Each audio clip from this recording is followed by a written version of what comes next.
Channel of Vadodara. Vadodara municipal corporation, Gujarat tourism અને જિલ્લા વહીવટીતંત્રના ઉપક્રમે શહેરના નવલખી મેદાન ખાતે આંતરરાષ્ટ્રીય પતંગ મહોત્સવની ઉજવણી કરવામાં આવી હતી.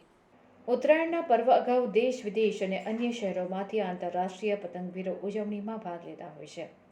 આંતરરાષ્ટ્રીય પતંગ મહોત્સવનું ઉદ્ઘાટન મેયર પિંકીબેન સોનીના હસ્તે કરવામાં આવ્યું હતું. ડેપ્યુટી મેયર ચિરાગ બારોટ, સ્થાયી સમિતિના અધ્યક્ષ ડોક્ટર શીતલ મિસ્ત્રી સહિતના અધિકારીઓ ખાસ આ કાર્યક્રમમાં ઉપસ્થિત રહ્યા હતા.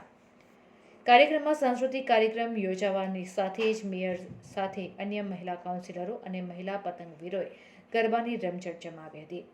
વિશેષ કરીને આગામી તારીખ 22 જાન્યુઆરીના રોજ અયોધ્યામાં ખુલ્લો મુકાનાર ભગવાન શ્રી રામની ઝાંખી કરાવતી પતંગ, તેમની તસવીરવાળી પતંગે ભારે આકર્ષણ જમાવ્યું હતું. ઉપરાંત આકાશમાં આવનારી રંગબેરંગી પતંગોએ આકર્ષણ જમાવ્યું હતું. ત્યારે બહોળી સંખ્યામાં શહેરીજનો પતંગ મહોત્સવ જોવા પહોંચ્યા હતા.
કલા અને સંસ્કૃતિ નગરી એવી આપણી વડોદરાના આંગણે આજે સોનેરી અવસર છે.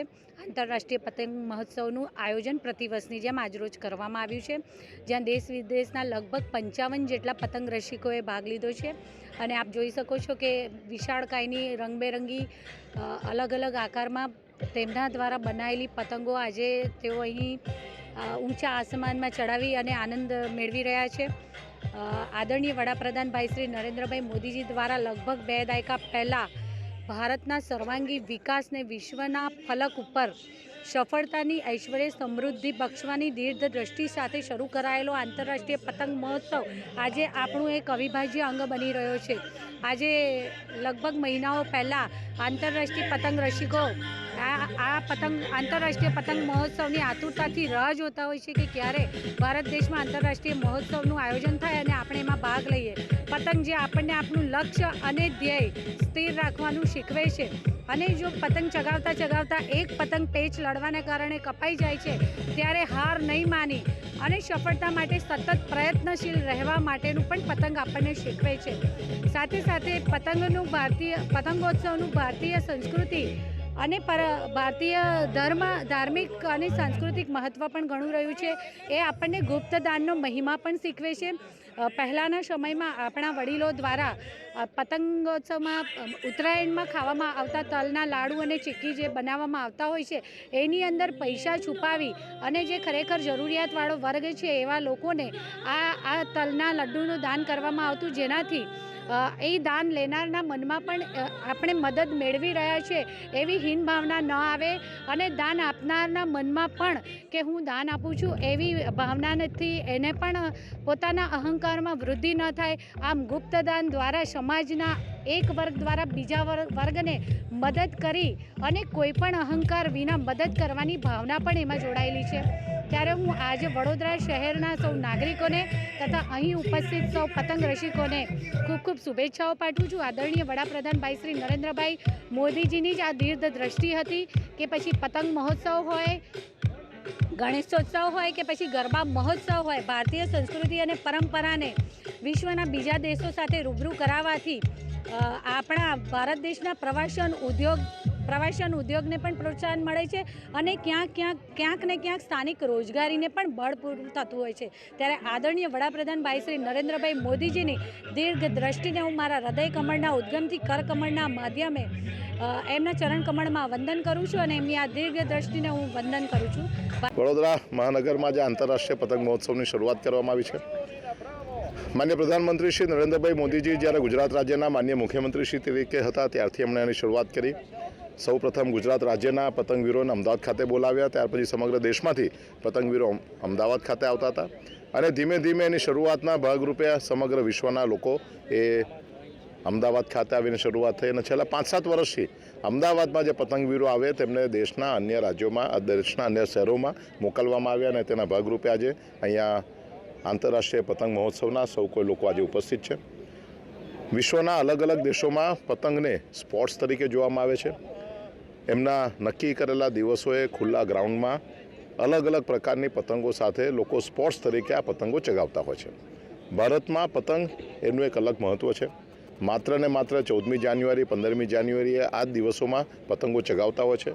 દરેક વ્યક્તિ પતંગ ચગાવતો હોય છે. પતંગ ચગાવવા પાછળનું આધ્યાત્મિક અને ભૌતિક પોતાનું મહત્ત્વ પણ છે અને આપણે જાણીએ છીએ કે આ દિવસથી દિવસ મોટો અને રાત ટૂંકી એની શરૂઆત જ્યારે થતી હોય ત્યારે આ દિવસ બધાના માટે ખૂબ મહત્ત્વનો દિવસ છે અને આપણે જે રીતે પતંગ ચગાવીએ છીએ આવનારા સમયમાં વિશ્વના અન્ય દેશોમાં પણ પતંગો ચગાવે ત્યાં સુધી એ લોકો જે રીતની પતંગો લઈને અહીં આવ્યા છે પતંગો માણવાનું પણ એક પોતાની મહત્ત્વ છે અને એનો સૌ આનંદ વડોદરા શહેરના સૌ લોકો લઈ રહ્યા છે. ત્યારે આ સમગ્ર કાર્યક્રમનું આયોજન માન્ય કલેક્ટરશ્રી, માન્ય મ્યુનિસિપલ કમિશનરશ્રીના માધ્યમથી થયું છે. સૌને ખૂબ ખૂબ અભિનંદન આપું છું.